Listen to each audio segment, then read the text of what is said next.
dolar. Kemudian di akhir 2020 ini naik ke all time high-nya, menyentuh titik tertinggi itu di 29.000 dolar. Kemudian Februari kemarin tahun 2021 naik lagi ke titik tertingginya itu di 57.000 dolar kalau nggak salah. Jadi kalau kita lihat histori ini, Bitcoin ini setiap kali dia nyentuh titik tertinggi itu all time high, dia biasanya turun sebelum dia naik lagi ke the next all time high. Nah, ini cukup aset yang volatilnya tinggi. Jadi return-nya tinggi, tapi resikonya juga tinggi juga. Dalam sehari itu bisa naik 20% sampai 30%. Berarti dalam sehari juga bisa juga turun 20 sampai 30% sehari loh, bukan sebulan. Jadi itu juga resikonya tinggi, semakin tinggi return yang kita inginkan, maka fair-fair aja kita harus siap menerima resiko yang semakin tinggi pula. Tadi ada return, kedua ada risk, yang ketiga, kalau kita bicara tentang teori portofolio, kita akan bicara mengenai korelasi atau variance. Ya, variance. Jadi dalam aset-aset kita, dalam portofolio itu berkorelasi atau bagaimana negatif atau positif. Nah, contohnya ada di grafik berikut. Nah, saya punya saham W dan saham M. Saham W dan saham M ini berkorelasi negatif sempurna, -1. Kita lihat di sini ketika saham W memiliki kinerja yang buruk, saham M ini memiliki kinerja yang baik. Begitu pula sebaliknya. Apa yang terjadi kalau kita menggabungkan saham W dan juga saham M yang berkorelasi negatif ini, korelasi negatif yang sempurna ya, -1, maka kita akan mendapatkan return yang stabil di 15%. Kita bisa lihat di sini, kalau saya invest di saham W saja, maka return saya 15%. Dan resikonya 22,6%. Kalau di saham M saja sama. Tapi kalau misalnya dalam satu portofolio saya gabungkan keduanya, maka saya akan mendapatkan return yang lebih stabil dan bisa meminimalkan resiko. Di sini resikonya sampai 0%. Nah, bagaimana kalau sebaliknya, korelasinya positif sempurna? Nah, ini ada saham M dan saham M aksen. Berarti di sini kita lihat return-nya tetap ada, tapi kita tidak bisa mengurangi resiko atau standar deviasi dari portofolio kita. Yang ini berkorelasi positif sempurna atau +1. Nah, ini kan contoh dua ekstrim ya. Jadi ini sama-sama saham yang risky. Jadi sama-sama 15% dan resikonya 22,6%. Nah, kira-kira bagaimana nih kalau misalnya kita investkan satu di aset atau di saham yang beresiko, satu di aset yang beresiko rendah, di risk free asset, satunya risky asset. Formula yang akan kita gunakan adalah utility formula atau persamaan utility. Jadi utility formula ini apa sih? Utility formula ini measure benefit optimal allocation between risky portfolio and risk free asset. Jadi kalau kita nih dalam portofolio kita mengkombinasikan antara aset yang berisiko dan aset yang kurang berisiko atau berisiko rendah. Nah, cara mengukurnya gimana? Pakai yang namanya formula utility. Persamaannya seperti ini, teman-teman. Jadi, utility ini benefit yang diterima oleh investor, ER ini expected return, A ini risk aversion, jadi ini lebih ke investor preference. Investor preference. Jadi ini kalau di buku itu dijelaskan how much a risk are willing to take by investor. Jadi seberapa mau si investor itu menerima risiko. Nah, itu digambarkan oleh indeks risk aversion. Dan variance ini resiko ya, standar deviasi. Semakin tinggi expected return, maka semakin tinggi pula utilitasnya atau benefit yang akan diterima oleh investor. Semakin rendah risk aversion dan resiko, standar deviasi atau variance, semakin tinggi pula skor utilitasnya. Jadi persamaannya seperti itu. Jadi misalkan di sini kasusnya ada 3 jenis portofolio. Ada yang rendah, medium, sama tinggi. Jadi 3 jenis portofolio ini dibeli oleh 3 jenis investor yang berbeda, tentunya dengan risk aversion yang berbeda-beda. Semakin tinggi risk aversion, maka investor itu berarti semakin takut nih terhadap risiko. Contohnya ada di sini. Semakin risk aversion-nya rendah, berarti investor tersebut semakin menerima yang namanya resiko. Cara ngukurnya gimana? Nah, pakai yang namanya formula utility. Di sini ada indeks risk aversion-nya, ada di 2, 3,5, dan 5. Contohnya untuk investor pertama, di 2, ini investor yang cenderung mau menerima resiko karena yang paling rendah, maka portofolio yang paling cocok adalah di high, di portofolio yang memiliki resiko tinggi. Sementara di investor yang kedua dan ketiga, ini risk aversion-nya ini 3,5 dan 5, lebih tinggi dari yang pertama. Ini yang paling cocok adalah di skor portofolio yang kedua. Dari mana melihatnya? Dari skor utilitasnya. Risk aversion ini penting teman-teman karena ini mempengaruhi benefit yang diterima oleh investor. Bisa saja asetnya sama, tapi benefitnya bisa lain-lain yang diterima oleh investor. Walaupun portofolionya sama, dimiliki oleh investor A dan B, bisa aja skor utilitasnya investor A dan B itu berbeda. Karena kembali lagi ke preference investor tersebut. Contohnya di sini saya hitung di Excel-nya, ini kita punya 3 portofolio yang identik nih. Sama-sama punya resiko di 19,7, sama-sama punya expected return di 12,75. Tapi portofolio ini dibeli oleh 3 jenis investor yang berbeda. Satu investor ini investor yang menyukai resiko, di risk aversion-nya indeksnya itu 2,75. Yang kedua ini lumayan takut nih sama resiko. Yang ketiga yang paling takut sama resiko. Nah, ternyata benefit yang diterima oleh masing-masing investor ini berbeda-beda, teman-teman. Jadi yang pertama ini dapat benefitnya itu 0,741, ini yang paling tinggi. Yang kedua 0,596, yang ketiga 0,402. Even asetnya sama, even asetnya sama, tapi karena perbedaan preference ini, skor utilitasnya atau benefit yang diterima investor bisa beda-beda. Nah, kalau misalnya kita bandingkan dengan risk-free asset, misalnya aset yang beresiko rendah, ini resikonya standar deviation-nya 0, expected return-nya 4, tapi risk aversion-nya itu ada 4,5. Ternyata skor utilitasnya itu bisa sama dengan yang memiliki risk aversion lebih tinggi, dengan yang berinvestasi pada risky asset, maksud saya. Jadi hampir sama, 0,4 sama 0,4. Jadi risk aversion ini atau preference investor ini sangat mempengaruhi skor utilitas atau benefit yang diterima oleh investor. Tidak hanya tentang resiko dan return saja. Nah, ini ada trade-off antara risk and return. Jadi ada persimpangan antara resiko dan return. Misalkan di sini saya punya aset P. Aset P ini memiliki expected return di tingkat ini dan resiko di sini. Nah, kira-kira dari kuadran 1, 2, 3, 4, ini yang mana nih yang paling optimal dan yang paling baik untuk portofolio saya? Tentunya yang paling baik itu di kuadran 1 ya, di Northwest Preference.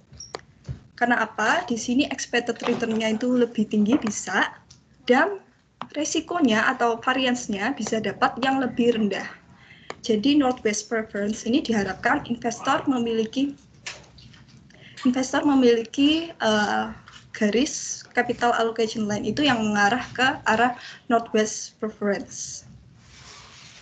Nah, kalau kita kombinasikan antara risk aversion dan utility, maka kita akan mendapatkan indifferent curve. Misalkan ini dalam portofolio saya nih. Saya punya aset P dan juga aset Q. Aset P ini punya expected return di sini dan aset Q memiliki expected return di sini. Kemudian aset Q ini memiliki expected return yang lebih tinggi, tapi juga memiliki variance atau resiko yang lebih tinggi pula. Jadi ya hampir sama lah. Nah, kemudian misalkan saya punya aset di sini G atau di sini J. Aset-aset yang saya kumpulkan ini kemudian ditarik garis, ini yang dinamakan garis indiferensi atau yang menggambarkan portofolio kita. Semakin portofolio kita mengarah ke Northwest Preference atau ke kuadran 1, maka skor utilitas yang kita terima sebagai investor akan semakin tinggi. Semakin mengarah ke arah sebaliknya atau ke selatan, maka skor utilitasnya akan semakin rendah. Nah, bagaimana nih alokasi modalnya? Contohnya di sini alokasi modalnya saya punya budget $300.000. Saya investasikan di aset yang risk free atau yang beresiko rendah itu di 90.000. Kemudian yang risky aset atau yang beresiko itu di $210.000. Contohnya seperti ini. Untuk aset yang risk free atau beresiko rendah memiliki return 7% dan resiko atau standar deviasinya 0%. Sedangkan yang risky aset memiliki return 15% dan standar deviasi yang 22%. Kita hitung capital allocation line-nya, kemarin saya hitung di Excel, nah seperti ini. Jadi ketika kita menginvestasikan, kita mengalokasikan 70%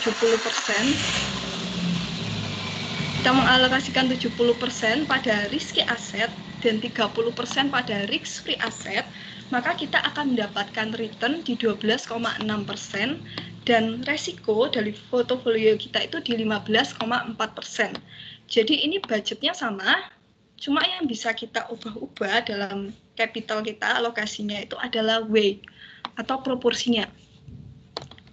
Itu ini masih terlihat share screen saya? Oke. Cara ngitungnya pasti semua sudah tahu ya. Cara ngitungnya pasti semua sudah tahu. Jadi yang untuk 70% ini yang risky ini 21.000 dibagi 300.000 ini market value-nya. Hasilnya kan 0,7. Yang untuk risk free ya tinggal 1 dikurangi 0,7. Pokoknya keseluruhan alokasi bobot atau proporsi atau weight yang kita alokasikan itu kalau dijumlah semuanya harus 100%. Kalau penghitungan return dan risk-nya ini sudah kita dapat di semester 3 lalu di manajemen keuangan. Jadi untuk return-nya kan W kali, kalau kita flashback ya, W kali R ditambah W kali R ditambah W kali R sampai terus sebanyak aset kita. Makanya W itu atau bobot itu sangat mempengaruhi. Kemudian kalau misalnya nih, proporsinya saya ganti. Saya investasikan semua ke risky asset. Misalnya di sini 150% ke risky asset dan negatif 50% ke risk free asset.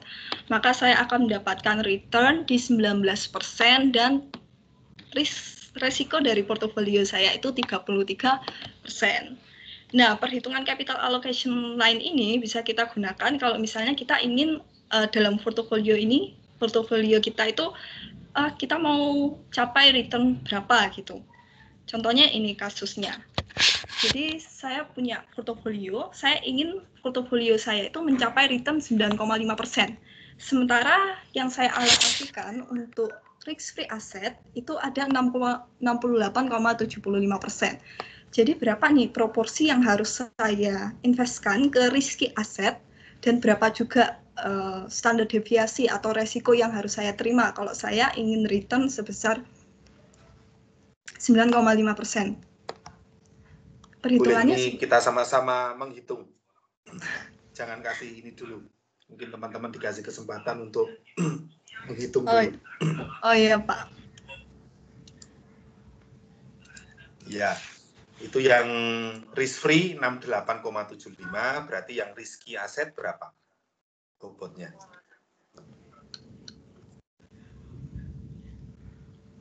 Ada yang bisa jawab? Bobotnya, ini kan untuk bobot ya, risk free asset sekian, tidak diberitahukan sebaliknya, tapi kan kita bisa berasumsi kan gitu ya. Kalau risk free 68,75 berarti yang risky sebanyak, halo? Yang risk free sebanyak berapa? Tinggal dikurangkan ya, dari 100 dikurangkan 68,75. 31,25%. Ya, benar Sani, 31,25. Terus kemudian yang risky, ya, return-nya 9,5, ya, sedangkan yang risk free, return-nya berapa?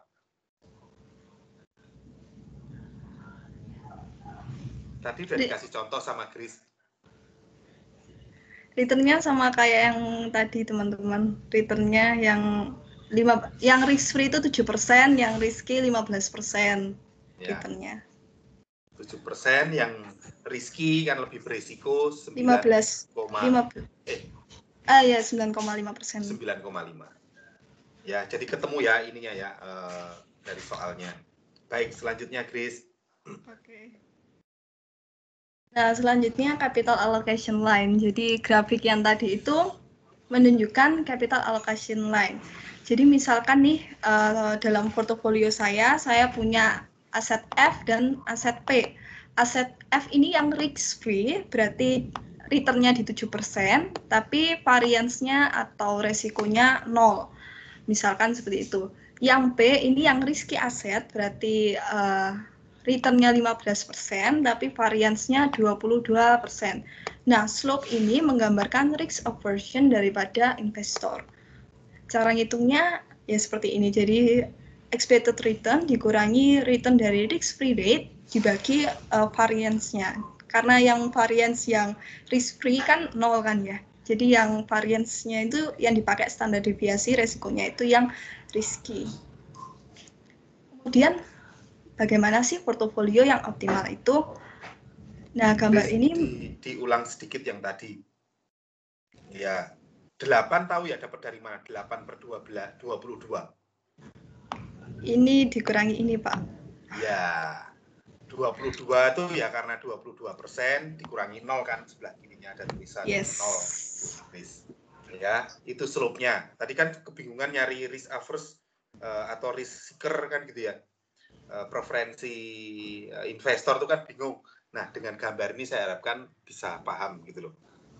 Bagaimana kamu mendefinisikan dirimu sendiri terhadap investasi. Yes. Baik, terima kasih Grace. Nah, pertanyaannya bagaimana sih portofolio yang optimal itu? Nah, di gambar ini dijelaskan. Misalnya nih, capital allocation line saya ini ada di aset D dan aset E. Garis biru ini menggambarkan proporsi yang saya investasikan. Misalnya ini 30% atau ini 40%. Nah, semakin ini berkorelasi ke negatif sempurna, maka semakin optimal. Semakin ini berkorelasi ke positif sempurna, maka semakin tidak optimal. Kalau kita lihat ke grafik yang sebelumnya kan Northwest Preference. Walaupun Markowitz pernah menyatakan dengan melakukan diversifikasi, jadi pembagian dalam portofolio ada 2 aset ini, kita tidak bisa meminimalkan resiko atau menghilangkan resiko sampai 0, itu tidak bisa, tapi kita bisa meminimalkan resiko. Karena kalau sampai aset-aset itu benar-benar berkorelasi negatif sempurna, itu sangat-sangat jarang biasanya. Jadi kita bisanya mengurangi resiko dengan cara apa? Pentingnya itu diversifikasi atau portofolio. Yang terakhir ada pepatah yang mengatakan kan jangan taruh seluruh telurmu dalam satu keranjang. Kalau misalnya keranjang itu beresiko, maka seluruh telurmu yang ada dalam keranjang itu juga ikut terkena resikonya. Jadi jangan spend seluruh aset kita, kekayaan kita hanya dalam satu aset instrumen investasi. Ada baiknya kita kayak melakukan diversifikasi untuk meminimalkan resiko. Sekian presentasi dari saya. Terima kasih. Terima kasih Grace. Silahkan teman-teman, mumpung masih hangat, ada yang mau ditanyakan tentang materi ini, termasuk tentang PPT, penjelasan yang mungkin perlu diulang, silahkan. Saya mau tanya. Ya, Clara. Tadi kan udah dijelasin kalau gimana caranya kita jadi portofolio yang optimal. Nah, kalau gimana sih caranya kita ini margin of safety itu ideal dalam investasi di saham? Boleh saya langsung jawab ya, Pak? Ya, boleh. Margin of safety ya dalam investasi saham. Wah, ini pertanyaan tricky nih. Oke. Sebenarnya kalau masing-masing investor itu kembali lagi masing-masing investor itu punya preference masing-masing. Jadi kalau misalnya saya ketemu dengan 3 jenis investor yang lagi screening saham, mereka punya preference yang beda-beda. Even mereka lagi menganalisis saham yang sama. Jadi Mostly nih dari caranya investor untuk menganalisis margin of safety, mostly itu pakai harga wajar. Jadi pakai analisis PE atau analisis PBV, kemudian dicari harga wajarnya. Kalau misalnya nih saham mau di hold sampai berapa tahun, 3 tahun atau 5 tahun misalnya, nah itu harga wajarnya berapa, kemudian dibandingkan dengan harga di bursa sekarang. Nah, kira-kira itu bisa ketemu nggak margin of safety-nya atau diskonnya. Nah, tapi kalau misalnya yang ideal, mungkin bisa pakai valuasi likuidasi. Tapi nggak semua perusahaan bisa, nggak semua saham perusahaan bisa dipakai ini sih. Jadi ini kalau misalnya nih hari ini kita beli saham perusahaan, hari ini kita beli, besok perusahaan itu dilikuidasi atau bangkrut gitu. Kan otomatis aset-asetnya dijual, kemudian dibuat bayar utang. Nah, sisanya itu kan baru dibagi-bagi. Nah, kira-kira kalau misalnya terjadi seperti itu, kita masih dapat bagian nggak ya? Nah, jadi pertama itu kayak dikelompokkan dulu aset yang bisa dilikuidasi, bisa diuangkan. Kemudian kita konversikan ke nilai penjualan. Karena kan kalau yang di laporan keuangan itu kan masih nilai akuntansinya ya. Jadi nggak mungkin misalnya hari itu perusahaan itu bangkrut ya, terus misalnya gedungnya dijual atau kendaraannya dijual, nggak mungkin nilai yang di laporan keuangannya itu sama dengan yang dijual pas. Biasanya lebih rendah gitu. Mungkin yang sama mungkin kas ya, kas kan nggak berubah. Jadi aset-asetnya itu dijumlah, dikonversikan ke nilai penjualan, dikeluarkan aset-aset yang nggak bisa dijadikan uang. Contohnya kayak beban dibayar di muka, pajak tangguhan, goodwill, itu kan nggak bisa diuangkan. Jadi itu dikeluarkan dulu semua, dikonversi ke nilai penjualannya, dijumlah, dapat nilai liquidation value-nya, dikurangi oleh hutangnya atau total liabilitasnya. Dapat hasilnya, nah hasilnya ini dibagi oleh jumlah saham yang beredar. Biasanya dapat RP sekian, nah RP sekian itu dibandingkan dengan harga yang di bursa. Biasanya itu ini modelnya hampir sama kayak PBV ya, jadi kayak turunannya PBV. Beda ya.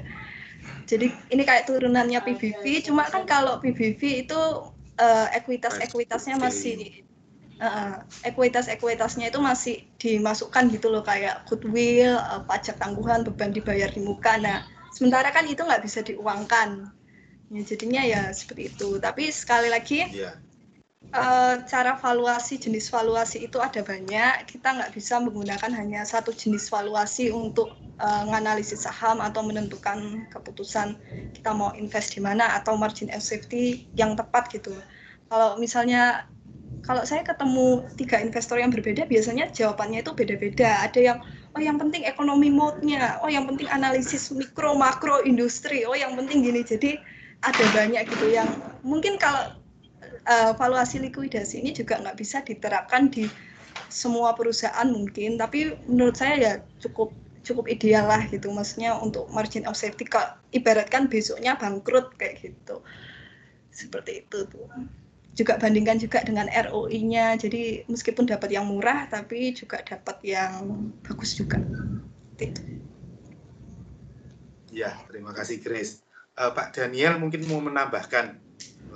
Pak Daniel ini dosen akuntansi, pasti lebih paham mengenai metode likuidasi atau penilaian nilai perusahaan. Ya, saya pakai headset. Oke, Pak. Ya.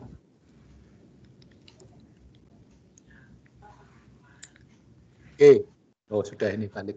Jadi sebenarnya apa yang disampaikan oleh Grace ini sudah lengkap dan cukup baik. Ya. Kemudian dalam kita melakukan investasi itu memang kemudian ada banyak pertimbangan. Ada yang kemudian ada yang kemudian katakanlah faktor ini apa namanya fundamental dan ada teknikal. Apa yang disebutkan oleh Grace tadi menyebutkan dua-duanya, tapi bahwa sebenarnya ada orang memang yang cenderung itu suka teknikal. Jadi yang hal-hal yang lebih kepada pergerakan sahamnya. Nah, apa yang juga disampaikan oleh, jadi itu kemudian sangat sangat rasional sih, tapi dia mengandalkan bukan pada kemampuan pikirannya, tapi dia lebih kepada sense bukan sense ya, naluri dia dalam mengambil keputusan. Dan itu sangat dipengaruhi juga dengan apa yang disebutkan oleh Chris tadi, preferensi atau sikap dari masing-masing orang dalam investasi. Nah, sedangkan yang kedua tadi, Grace menceritakan tentang faktor-faktor apa yang kemudian pertimbangannya itu adalah fundamental, yang itu kemudian sangat melihat nilai perusahaan dan kemudian bagaimana valuasinya dan sebagainya, yang itu sangat lebih berdasarkan hitung-hitungan gitu ya, mempertimbangkan SML, CML, and so on. Jadi sangat rigid. Nah ini sebenarnya kalau boleh saya bukan saya kemudian mendiskriminasi atau memisahkan ya, tapi memang bahwa kemudian kawan-kawan yang sudah terbiasa seperti kawan-kawan manajemen yang kemudian tidak ada katakanlah dia punya data yang bukan minim ya, tapi data yang dianggap cukup, maka memang kemudian lebih mempergunakan nalurinya untuk mengambil keputusan investasi. Sedangkan anak akuntansi yang sekolahnya itu diajari hitung-hitungan terus ya, mulai dari masuk sampai lulus, maka dia akan cenderung menggunakan analisis fundamental, mulai dari BEP, ROI, ROA, terus kemudian analisis kinerja yang lain untuk melihat. Tapi akhirnya apa? Enaknya kemudian yang kawan-kawan yang mengambil keputusan itu dengan investasi, baik itu nanti investasi tunggal ataupun dengan portofolio, itu kalau yang kemudian menggunakan nalurinya itu memang lebih cepat. Akhirnya kemudian bisa antisipasi naik turunnya saham itu cepat. Tapi dia kemudian akan sering lebih kepada lebih kepada transaksinya. Jadi bukan menggunakan time value of money, tidak menggunakan hitung-hitungan, tapi lebih kepada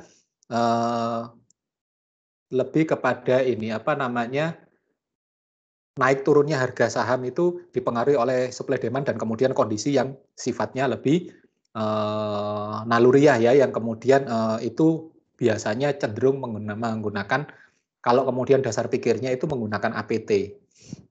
Sedangkan anak-anak akuntansi memang kemudian yang fundamental itu, yang memang belajarnya fundamental, akan cenderung menggunakan hitung-hitungan, tapi kemudian keputusannya tidak cepat, karena makanya keputusan investasinya, keputusan portofolionya sering terlambat. Dan kemudian untuk amannya ya makanya mereka lebih banyak larinya ke reksadana, karena reksadana sudah dihitungkan, sudah dan kemudian tinggal berapa returnnya gitu ya, risknya sudah kelihatan rendah, returnnya sudah ketahuan berapa gitu ya. Itu yang kemudian sebenarnya kecenderungan dari bidang ilmunya. Tapi apakah itu ansih seperti itu? Enggak juga.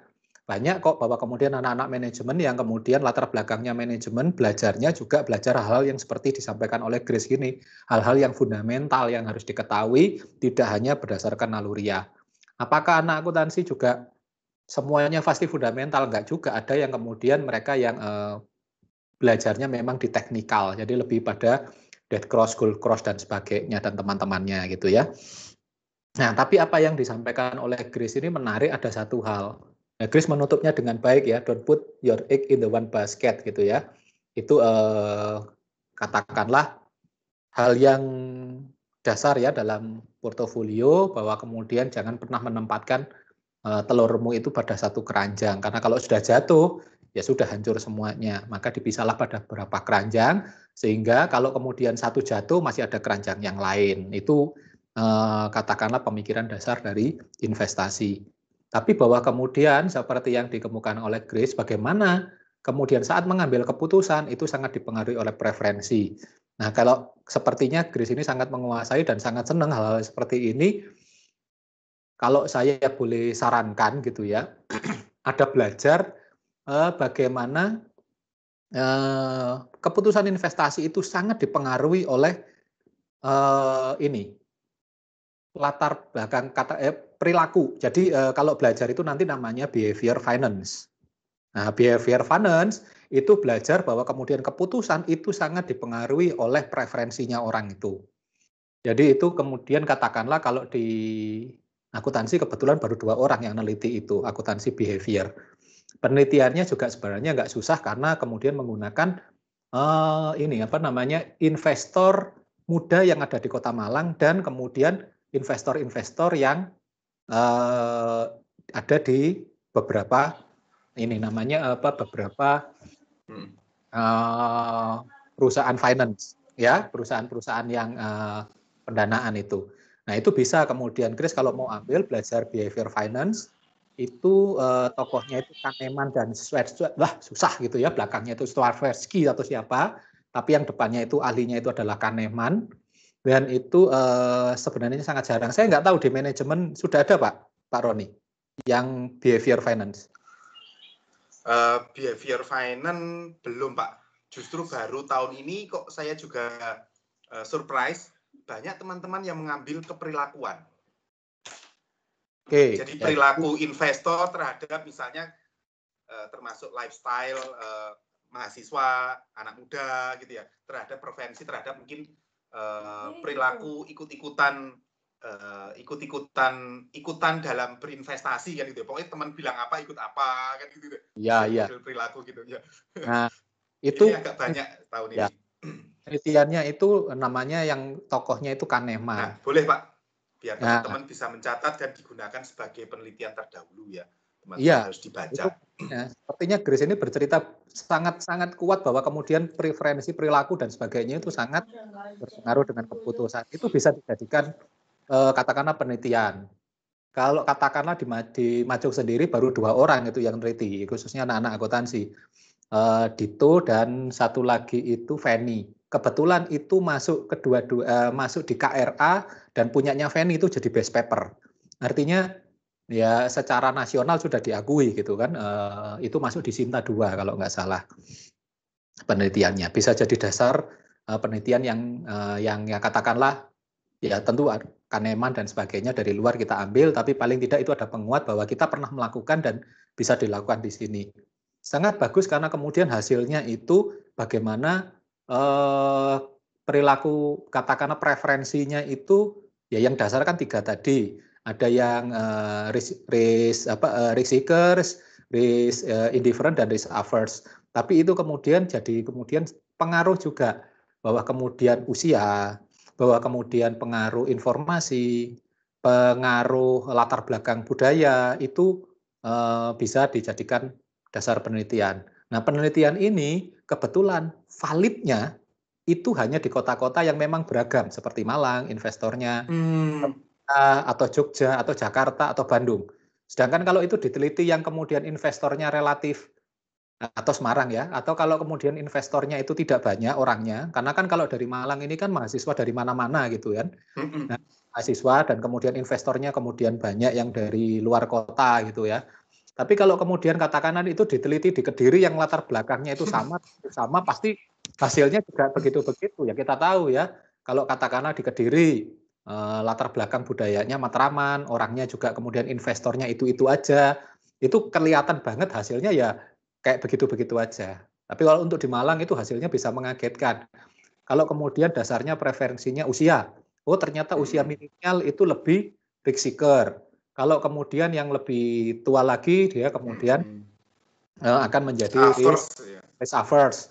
Tapi kalau kemudian dia itu bagaimana dengan kelompok yang berdasarkan kan itu banyak ya penggolongannya. Terus kemudian berdasarkan latar belakang budayanya. Oh ternyata yang dari Kalimantan seperti apa, yang dari bagian timur misalnya gitu ya. Ya itu timur, bisa beda-beda. Ternyata hasilnya bisa dipetakan gitu. Itu yang menarik dari penelitian kalau kemudian kita behavior finance. Kebetulan di Majung baru 2 orang dan dua-duanya masuk KRA 2 tahun yang lalu. Jadi artinya untungnya Dito masih ada Pak ya. Jadi nanti bisa dijadikan narasumber. Ya yang katanya ya itu kebetulan sekarang lagi S2 di MMI, jadi Magister Manajemen Inovasi. Jadi itu kemudian bisa dijadikan tanya jawab. Jadi itu penelitiannya juga penelitian yang sebenarnya tidak terlalu susah karena pasti itu sifatnya kuantitatif dan kualitatif karena ada yang sifatnya itu menggunakan kuesioner tapi juga harus diselingi wawancara. Jadi penelitiannya secara katakanlah secara metode itu sophisticated karena dia istilahnya kan action research. Jadi ada yang sifatnya kuantitatif ditambah dengan data-data kualitatif. Dan hasilnya sangat bagus. Katakanlah kalau kemudian itu Grace meneliti dan kemudian mengirimkannya ke jurnal. Hari-hari ini kalau kita ngomongin fundamental itu hal yang lumrah. Kita ngomongin yang teknikal, semua orang sudah pada belajar, bahkan ada robotnya. Terlalu mudah gitu, katakanlah sekarang itu kan diobral. Tapi kalau perilakuan itu jadi menarik karena sifatnya akan sangat tematik, akan sangat kontekstual. Konteks di Malang, konteks budaya yang ingin kita teliti, kelompok budayanya apa, apakah berdasarkan usia dan sebagainya, itu beragam dan luas sekali penelitian itu. Jadi kalau Grace mau melanjutkan, karena nampaknya kuat banget di statement-statement tentang keperilakuannya, bisa belajar akuntansi, di financial behavior financial, di keuangan manajemen keuangan keperilakuan. Nah itu kalau kuliahnya, kalau kebetulan di akuntansi itu nanti diajarkan di semester 7 di teori keuangan fundamental. Kalaupun ingin ngobrol bisa dengan saya, bisa kemudian dengan si Dito. Karena kebetulan waktu. Terima kasih Pak Dan. Ini mungkin salah satu contoh yang mungkin bisa menjadi calon penelitian keperilakuan ini ya. Iya. Yang saya highlight itu ya. Arsivis, fintech, analisis literasi keuangan. Khusus yang ini. Benefit fintech, peran financial planning. Dilihat. Oh, ya, yang iman itu ya. Ini sangat keperilakuan. Kalau yang bawah itu lainnya sangat fundamental. Jadi semester ini kita bareng Pak Dan, nanti bisa sambil tanya-tanya Pak Dan waktu mata kuliah investasi ya, tentang perkembangan proposal teman-teman gitu. Saya pikir Pak Dan terbuka juga nanti misalnya untuk tanya-tanya mengenai arah penelitian mau diarahkan kemana begitu nggih. Iya ya. Jadi saran saya Grace itu ganti Grace, jangan analisis risiko dan risk and return. Indeks komoditas, waduh itu sudah risk and return itu pelungguruan gitu penelitiannya gitu ya. Oh sudah banyak. Kalau arahnya ke keperilakuan aja, behavior finance lebih kepada preferensi investor milenial di Kota Malang gitu kan, itu ada banyak yang kemudian bisa diteliti. Itu sih. Saya kembalikan ke Pak Roni. Terima kasih Pak Daniel. Iya, susah ya Pak ya kalau mau meneliti mau investasi di saham aja kita harus menilai nilai perusahaan gitu ya. Itu membutuhkan waktu yang sangat panjang. Itu baru satu emiten ya. Belum kan kita harus memilih dari banyak pilihan ya. Itu waktu yang dibutuhkan ya sudah kayak auditor internal dan auditor kantor akuntan publik ya, itu kerjaannya itu aja butuh waktu berbulan-bulan dan timnya yang banyak. Oh enggak Pak, beda Pak. Itu nanti penilaian aset, penilaian. Bukan kalau itu kan hanya kewajaran laporan keuangan. Tapi ini financial appraisal itu memang kalau kita ngomong di keuangan itu financial appraisal itu katakanlah sertifikasi yang paling sulit. Contohnya di Macung itu ada yang pernah ambil habis Penter 2 tapi tetap nggak lulus, 4 kali dia ambil. Padahal iya, padahal orangnya sangat kuat karena latar belakangnya fisika, S1-nya, S2. Namanya Pak Adi Gunawan. itu tes CFA dua kali. Financial appraisal. Iya, financial appraisal itu di Jakarta, harus nginepnya di Jakarta. Katakanlah sekali dia ambil itu untuk mulai dari kursusnya sampai lulusnya itu butuh Penter 1, dia 2 kali ujian tetap aja nggak lulus. Karena memang paling sulit, dan semuanya all in English soalnya delivered. Iya. Karena yang CFA Indonesia, namanya CFA internasional. Ya, jadi terbayang ya untuk menilai appraisal ya, penilaian perusahaan itu memang rumit, karena ya itu tadi yang disebutkan Grace tadi ya, yang hubungan dengan accrual itu yang rumit. Iya, baik. Mungkin kalau anak manajemen nggak seneng lah ngitungnya terlalu rumit kayak gitu ya tadi Pak Dan ya, lebih banyak menawi mungkin dari yang laporan keuangan yang sudah ditampilkan itu aja dianalisis, terus kemudian ditambahkan mungkin yang orang bilang sentimen pasar apa, berita terkini dan sebagainya, supaya menang cepatnya aja Pak Dan. Kecepatannya ya belum tentu, ya gitu toh aja. Iya. Tapi ya ini enaknya omong, katakanlah ya karena saya punya latar belakang dua-duanya, saya pernah sekolah di akuntansi dan pernah sekolah di manajemen, betul. Jadi tahu dan pola-polanya kayak apa gitu. Kalau orang bilang, wah manajemen cuma gitu, nggak usah mikir. Oh nggak usah mikir apa, belajarnya itu bukan belajar mengenai hitung-hitungannya, tapi bagaimana mengembangkan sense-nya, itu yang jadi sulit. Dan mengembangkan sense itu bukan kemudian hanya sekedar seperti dari langit gitu, enggak, tapi itu dari pengalaman yang sangat banyak. Begitu, Pak.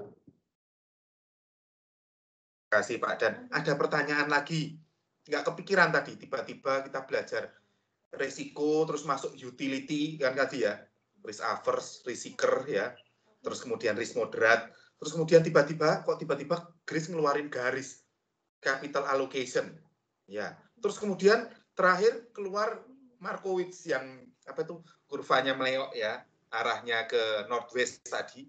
Nggak kepikiran kalian nyambungin semuanya itu gimana? Nggak kepikiran. Kok bisa nyambung semuanya? Ini satu hal yang kepisah-pisah atau yang nyambung? Ada yang mau tanya?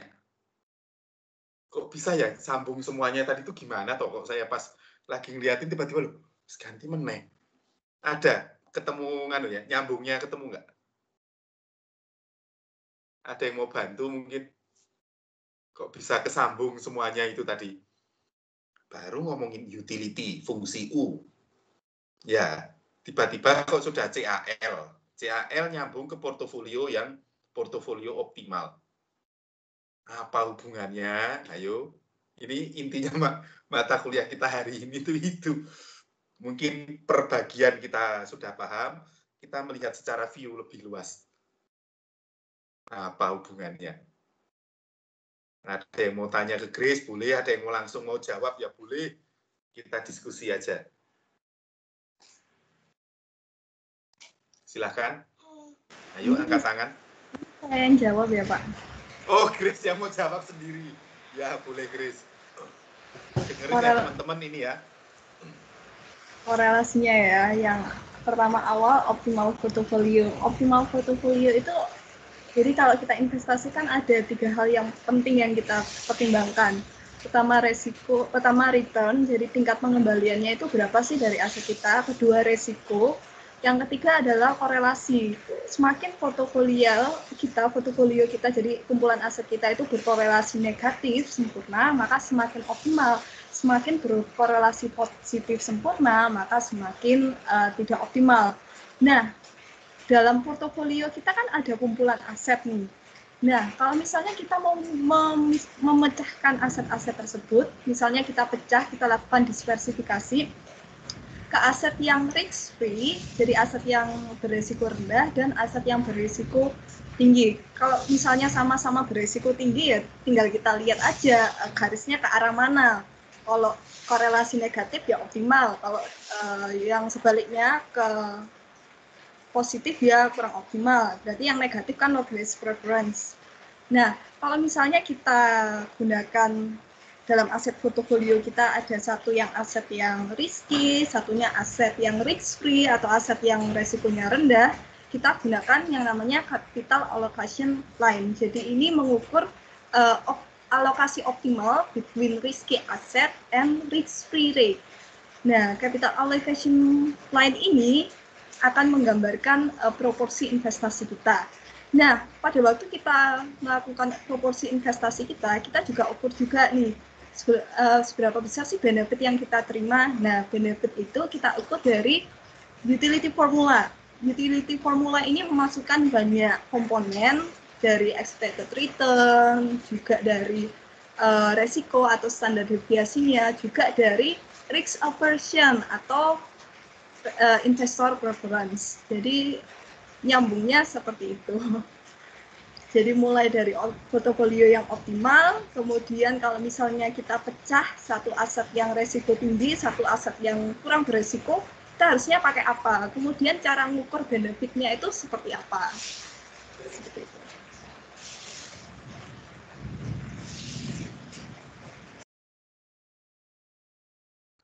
Kebayang ya nyambungnya di mana ya?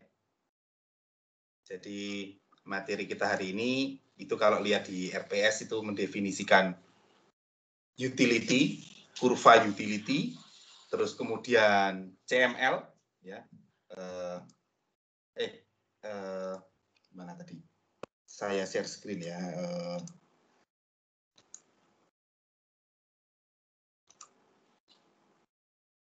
Ya. Utility, ya ini fungsi utilitas. Mana tadi? Nah, ini fungsi, fungsi utility, ya. Terus kemudian capital allocation. Kemudian setelah itu tadi Chris menambahkan ini. Nah, ini ya dibahas sedikit di sini tentang CML. Nanti akan dibahas lebih detail CML itu nanti di batch kedua setelah kuis besar 1. Tapi tadi sempat disinggung CML, terus kemudian larinya ke ini portofolio optimal. Ya. Ada pertanyaan? Kalau belum jelas ditanya saja. Ya. Oke, ini ngitung ini ya, varians nanti jadi kuis besar minggu depan. Ini kan datanya sudah mention, kalau minggu depan tuh kuis besar tuh datanya mau nggak mau harus dicari sendiri. Risiko return menggunakan data historis. Terus kemudian saya ingin tahu saham ini selama 3 tahun ini risiko dan kemudian standar deviasi atau risknya berapa.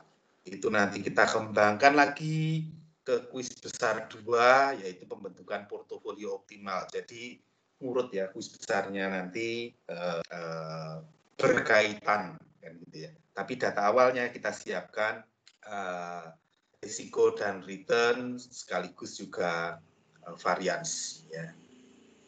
Nanti digunakan untuk kuis besar 2. Mungkin saya sedikit aja supaya nyambungin ya.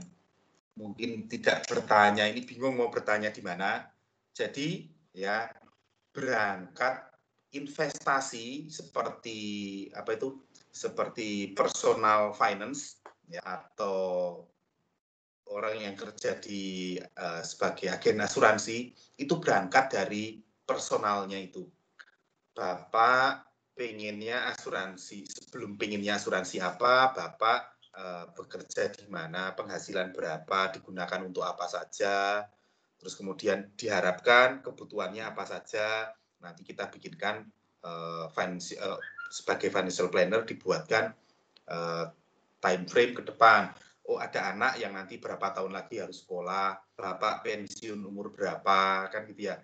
Apakah perlu ada yang tidak link, unit link yang ada investasi tidak, atau pilih hanya asuransi jiwa saja, terus kemudian nanti pada kapan tertentu ditambahkan asuransi pendidikan untuk anak dan sebagainya. Ya, berangkat dari situ mirip seperti personal finance. Sebentar, saya ngecas habis baterai saya.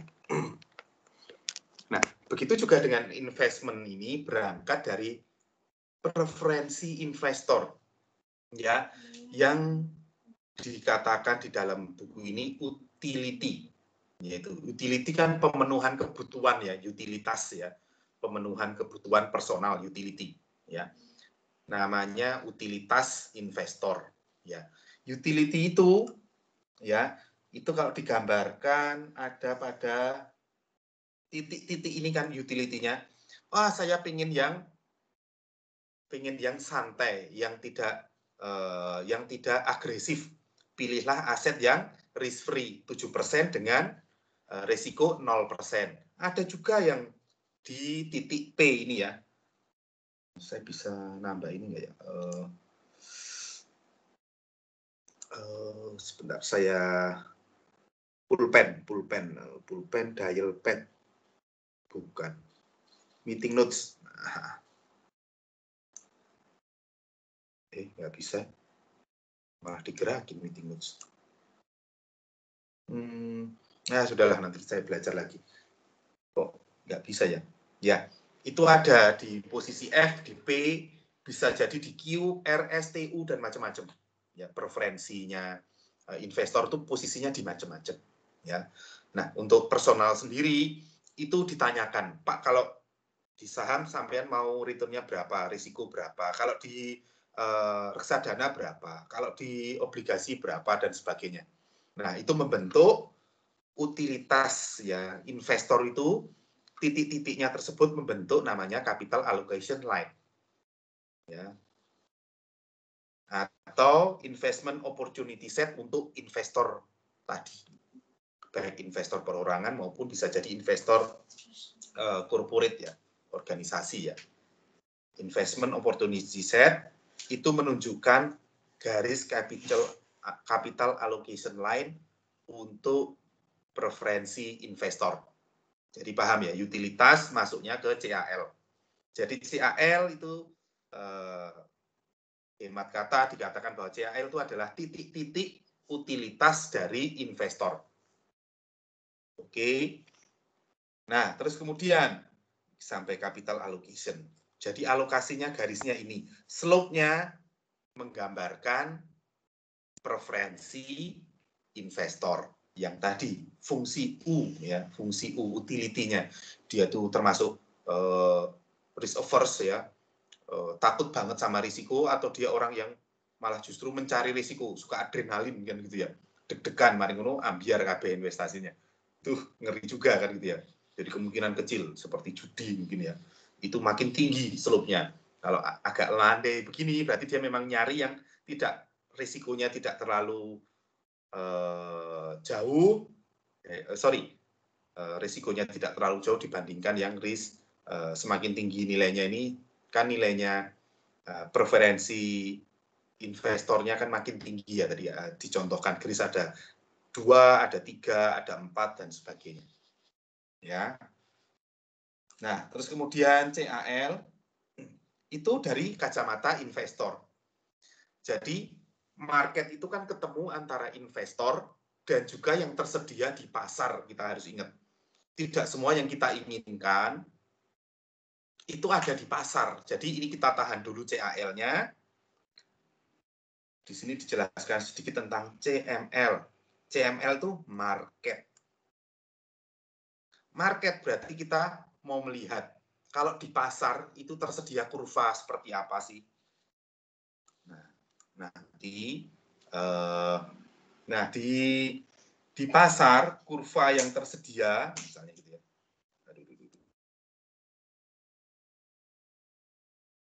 Itu bentuknya ini sudah ini IOS juga, tapi yang hasil dengan pasar, yang belum hasil dengan pasar. Mana ya? Yang CML. Oh, CML itu bab tersendiri, maaf, saya buka. CML. Bab.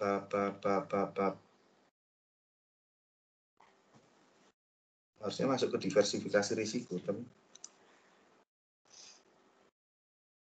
Tentang CML. Capital Market Line itu adalah titik-titik di mana market menawarkan macam-macam investasi. Tadi kan CAL punyanya saya.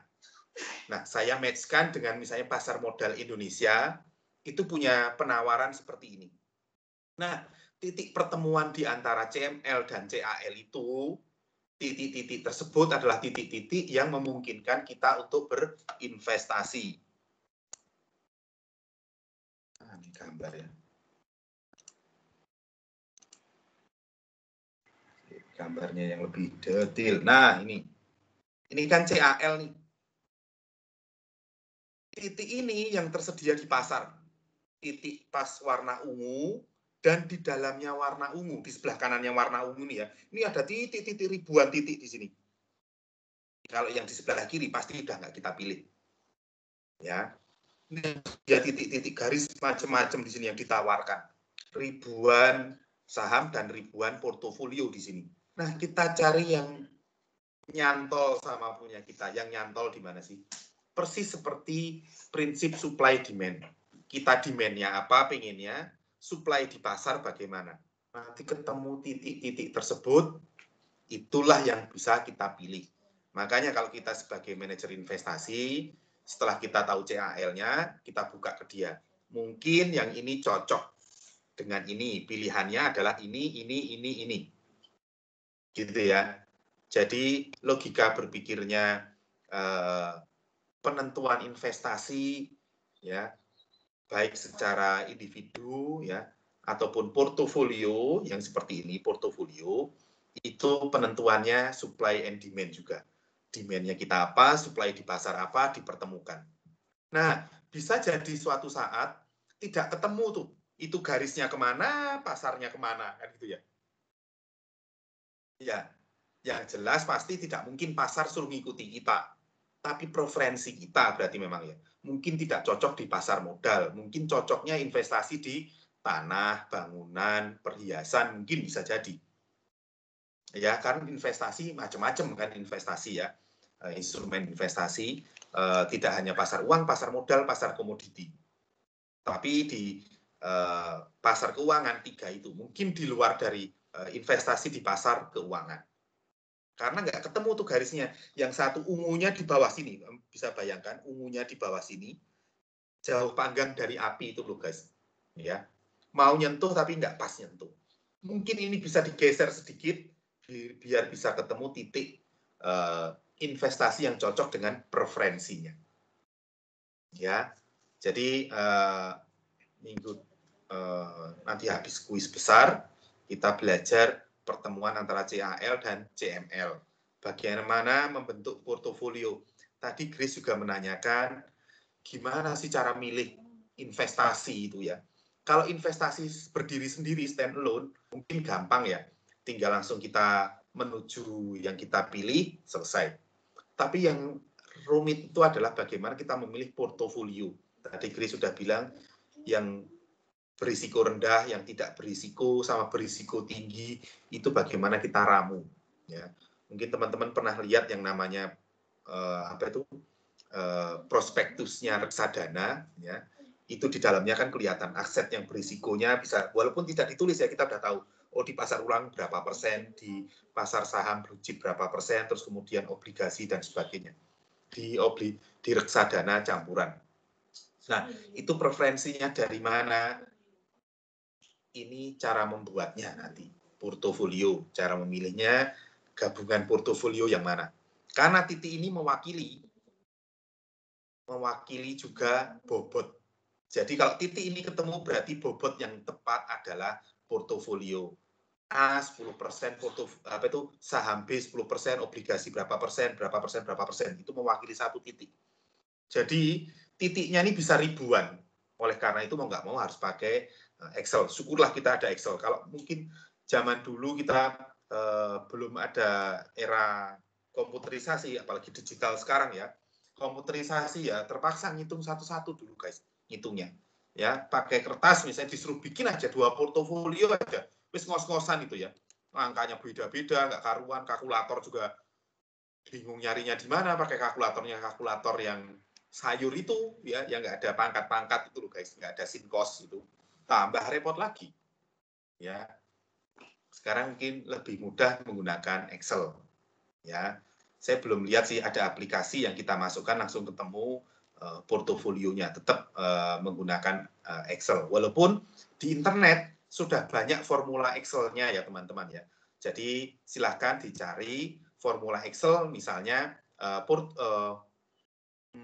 efficient frontier. Jadi namanya garisnya ungu tuh garis efficient frontier ya. Efficient frontier Excel misalnya gitu. Kalian pasti nanti nemu. Ya, Excel-nya pun sudah ada. Jadi sekarang nggak perlu rahasia-rahasiaan, apapun bisa kalian cari duluan, belajar duluan ya boleh. Ya, jadi itulah utility masuk ke CAL, ya CAL itu preferensi investor untuk memilih investasi yang tepat, dia harus bertemu dengan garis CML. Nah, pertemuan tersebut merupakan investasi yang tepat bagi kedua belah pihak, bagi market, bagi investor, ya. Nah, itu dasarnya kalau berdiri sendiri. Kalau portofolio nanti kita mulai masuk setelah kuis besar 1, kita mulai masuk ke portofolio. Karena satu titik mewakili bisa jadi 10 portofolio, 10 investasi dan dengan alokasinya masing-masing satu titik. Padahal titiknya bisa banyak. Itu untuk sementara. Ada yang mau ditanyakan? Boleh, mungkin perlu diulang atau mau bertanya yang terkait dengan materi ini. Itu dasarnya ya. CAL, CML, riski aset, ini kan kita sudah belajar ya. Ini kesannya rumit, tapi nanti kalau di Excel lebih mudah. Ini soalnya sudah bab 6, kita kan masih di sini. Jadi baru pengenalan ya, bahwa kita belajar dulu risiko ya, belajar risiko di semester 3, cuma ngitung risiko dan return sudah selesai. Ternyata risiko dan return ini perlu kita pertimbangkan lagi lebih mendalam, bahwa itu preferensinya orang dipecah jadi preferensinya yang ada di pasar, harus ketemu. Kan kita taunya dulu ya terima pokoknya risikonya segini, returnnya segini di pasar, terima enggak. Ternyata kita harus menelaah lagi kita bagaimana. Gitu. Silahkan kalau ada pertanyaan lagi.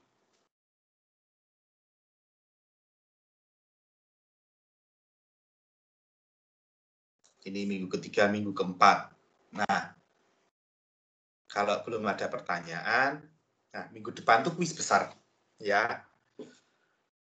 Karena untuk kuis besar 2 itu adalah portofolio optimal, kuis besarnya. Nanti kuis besar 3 itu penilaian portofolio. Jadi portofolio itu ada bisa dinilai bagus atau tidak, bisa dibandingkan. Nah, di kuis besar 2 kita membuat portofolio optimal. Oleh karena itu kita perlu menyiapkan bahan untuk portofolio optimal di kuis besar 2 melalui kuis besar 1. Sebenarnya ini mudah ya, kuis besar 1 ini mudah banget karena pengulangan dari semester 3, yaitu menghitung risiko dan return lebih dari satu aset. Bisa jadi lebih dari satu saham, bahasanya kan gitu ya. Ya, menghitung standar deviasi dan menghitung menghitung return. Dan satu lagi, menghitung korelasi di antara saham. Tadi kan Chris bilang kuncinya adalah untuk penilaian portofolio adalah korelasi antar saham.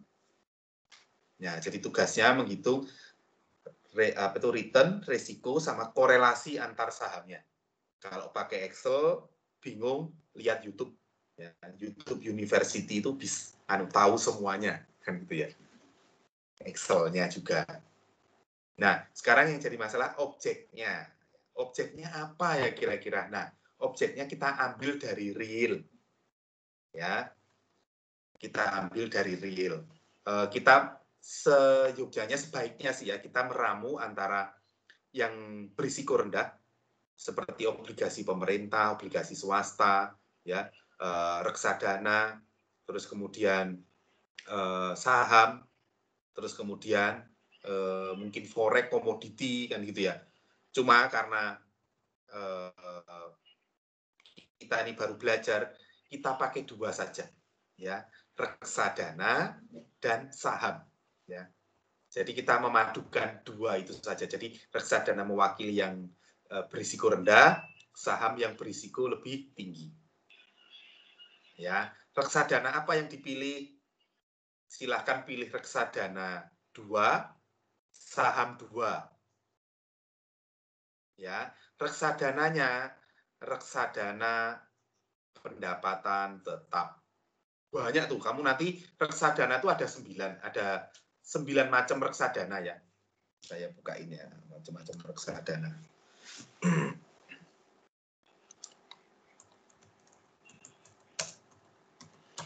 Di Bareksa ada lumayan detail, coba saya cari di Bareksa, Pontan juga ada, Bareksa. Pasar Dana ya ada. Nanti kalian pilih yang pendapatan tetap, golongan pendapatan tetap nih. Reksadana, sebentar. Bareksa ini broker juga, menyediakan informasi sama kayak iPod News itu ya, iPod News atau Indo Premier ya. Nah, ini ada pilihannya sebelah kiri teman-teman. Semua pasar uang, pendapatan tetap, saham, campuran, penyertaan terbatas, indeks ETF, terproteksi, DPLK sama DIRE. Pilih yang pendapatan tetap karena memang kita mau mengutamakan yang risikonya kecil, ya kan ya, untuk risk averse. Sedangkan saham mewakili yang berisiko tinggi. Ini tinggal kamu klik pendapatan tetap, nanti kan akan di mana? Oke, cari. Nah, data berdasarkan performance dan sebagainya. Tanggalnya kan masih baru kok guys. Ini tanggal 9 kan, itu kemarin. Ya, sekarang tanggal 10. Nah, ini ada nama-namanya kan, pilih 2. Obligasinya 2. Obligasi, aduh. Reksadana pendapatan tetap 2 investasi. Misalnya, pilih BNI AM Dana Pendapatan Tetap sama BNP Paribas Omega. Ya, siapa misalnya contoh BNP Paribas ini mengeluarkan banyak juga. BNI Mandiri Sekuritas juga untuk pendapatan tetap dia mengeluarkan banyak. Tapi pilih 2 saja. Ya, terus kemudian kalau saham pilih 2 juga. Jadi portofolio kalian apa? Portofolio kalian ada 4. 2 reksadana pendapatan tetap, 2 saham. Paham dulu nggak sampai di sini? Ya, nanti dipilih banyak kok, ini jumlahnya berapa ya? Ya, silahkan ada yang mau tanya. Ya, jumlahnya banyak, tenang aja, cukup untuk 1 kelas. Ya, untuk 1 kelas banyak ini, cukup lah. Ya, kita ambil 22, paling cuma habis 16 kan? 22 ya. Jangan lupa tanya temen gitu aja, kalau enggak dibikin di grup teman-teman nanti, guys, aku pilih sing capital fix sama Ciptabon misalnya gitu. Boleh. Ya. Pilih 2. Data view. Oke. Ada 46 jenis reksadana pendapatan tetap. Kenapa nggak dipilih campuran dan saham, apalagi pasar uang? Karena nanti mungkin return dan risikonya jadi mirip dengan saham, ya kan? Kita pilih 2 yang memang risikonya kecil, ya, yaitu reksadana pendapatan tetap dan juga yang setelah itu yang lebih berisiko ambil saham. Ini 2. Kalau untuk saham, ya, pilih dari memang kita butuh yang memang risikonya juga lebih tinggi, pendapatannya juga lebih tinggi. Ambil dari LQ45. Sudah tahu kan LQ45? Paham lah ya, blue chip ya, saham-saham blue chip. LQ45. Pilih 2 ya saham dari sana. Oke. Nah, waktunya sekarang periodenya. Periodenya untuk mendapatkan return itu kan kita rata-rata harian kan, rata-rata harian. Kalau saham itu adalah harga saham. Kalau reksadana itu dari nilai aktiva ya NAV ini. Apa ya bahasa Inggrisnya? Ini bahasa Inggris, nilai aktiva bersih lah gitu ya. Net aktiva valuation apa value apa gitu ya, bahasa Inggrisnya. Nah, ini nilai aktiva bersih atau sama dengan kalau di saham itu adalah harga sahamnya. Ini kan juga dibagi per lembar. 1317,1414, jangan lupa itu ya. Kalian bisa ambil Excel-nya kok. Nih, bisa download Excel-nya. Paham ya? Di bawah kanan itu ada tulisan download Excel ya. Kalian klik yang mana, kalian download Excel-nya. Itu ambil 1 tahun terakhir. Berarti kalau kita pakainya tanggal 9, ya, berarti tahun lalu juga tanggal 9 Maret 2020 sampai 9 Maret 2020, datanya 1 tahun, terus kemudian return-nya harian kita ambil, kita rata-rata kan jadi return. Betul ya? Terus kemudian yang resiko juga begitu. Ya kan kita butuh data historis untuk bisa menghitung resiko portofolio. Dan jangan lupa dihitung secara pribadi sendiri-sendiri, kemudian kita hitung secara portofolio, return portofolio keseluruhan 4 aset tadi. Ya kan pertama kita harus satu aset dulu ngitungnya. Ya kan setelah ngitung satu aset ketemu rata-ratanya, baru kita gabungkan ke 4 aset, returnnya berapa sih portofolio ini. Begitu juga dengan standar deviasinya untuk 4 aset. Datanya 1 tahun ya guys. Ya. Itu kedua. Yang ketiga menghitung koefisien korelasi. Ya, koefisien korelasi. Excel-nya bagaimana? Excel-nya sheet 1 ya. Sheet 1 itu data mentah semuanya. Ya, data mentah ke-4 aset ya. Sheet 1 data mentah namanya. Oke. Sheet 2 return. Ya, semua return sendiri-sendiri sama return gabungan. Pokoknya sheet kedua return. Sheet ketiga resiko. Sheet keempat korelasi. Paham ya? Nah, udah. Silahkan kalau ada yang mau ditanyakan. Ini linknya lihat di Bareksa aja. Kamu reksadana Bareksa, nah, udah keluar ini. Tinggal cari nanti daftar reksadana.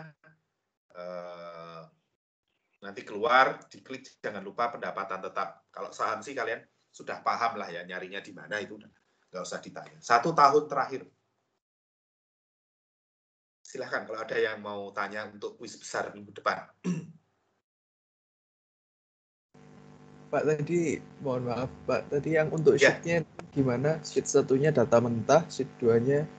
Oh ya, baik saya tulis di sini ya. MK investasi ya di sini. Sheet ya, sheet 1. Data mentah. Data mentah tuh pokoknya 1 tahun kalian urutkan harian kan gitu ya. Tanggal merah pasti kan nggak ada. Libur Sabtu Minggu ya nggak ada.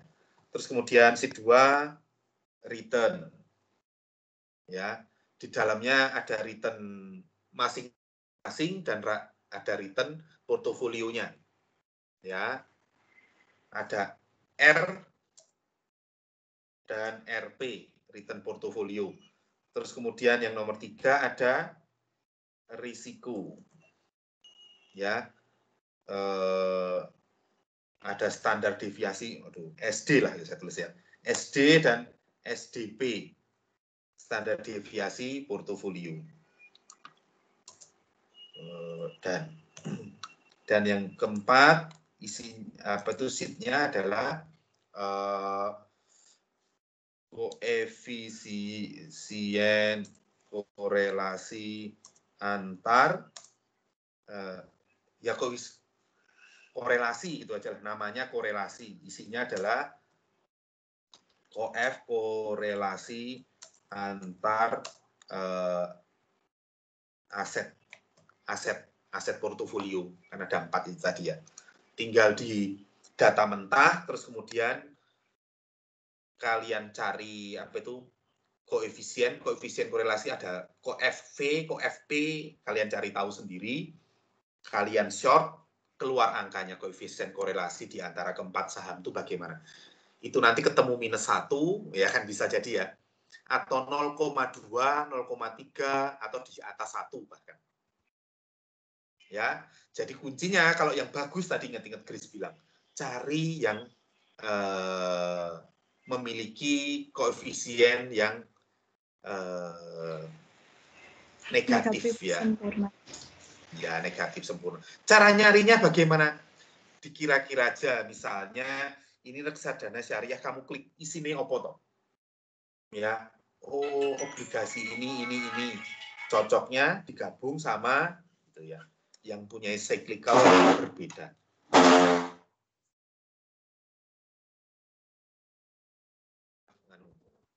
Pintu. Ya. Sambil kan bisa dilihat kelolaannya apa ya reksadana ini. Dan juga yang di LQ45 biasanya saham-saham pemerintah kan gitu ya, memiliki kualitas mirip seperti pendapatan tetap, ya kan, dia lebih stabil, cenderung stabil, memaintain pendapatan, memaintain utang dan sebagainya, dan lebih smooth ya. Jadi mungkin seperti earning management ada smoothingnya. Ya, itu mungkin korelasinya jadi +1 sempurna kan gitu ya. Cari yang agak berbeda gitu di antara keempat-empatnya.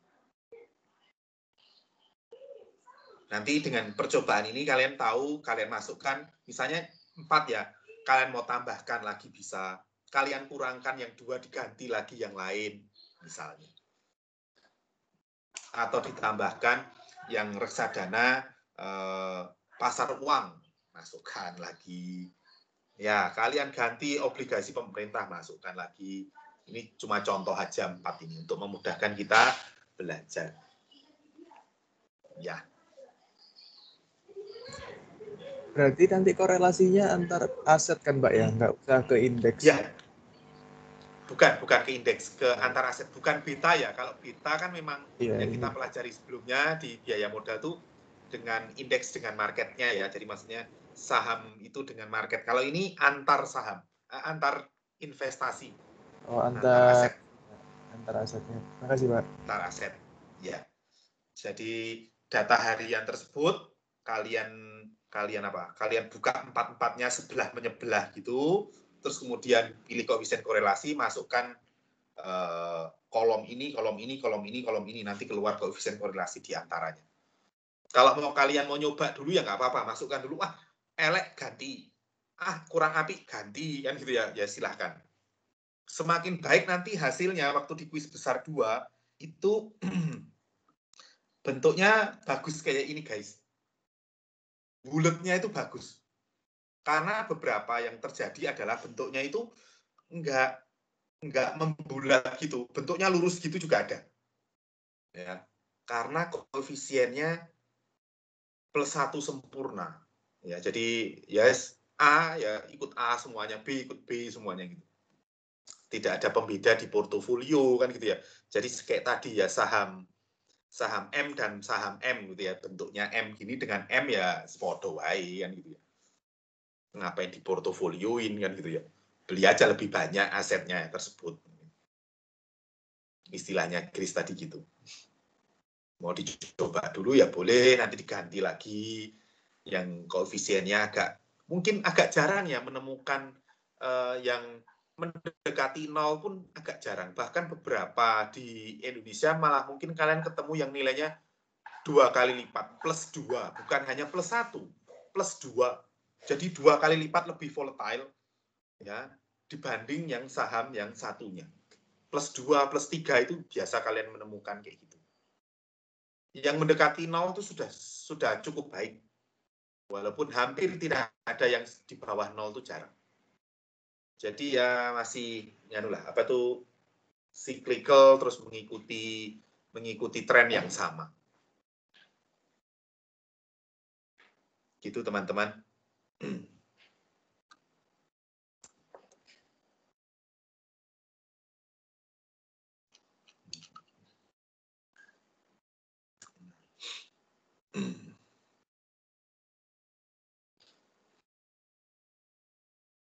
Ya, saya nanti susah nyarinya. Kalau lurus gini, toh hasilnya lurus gini, di sebelah mana titiknya? Berarti bisa di semuanya, SML-nya. Oke. 4 aset dulu. Baik. Tadi sheet-nya sudah ya. 2 reksadana pendapatan tetap, 2 saham LQ45. Kita ambil memang karena lebih berisiko, return-nya juga lebih tinggi kan, kita mengharapkan gabungan antara yang slow dengan yang kenceng kan gitu ya.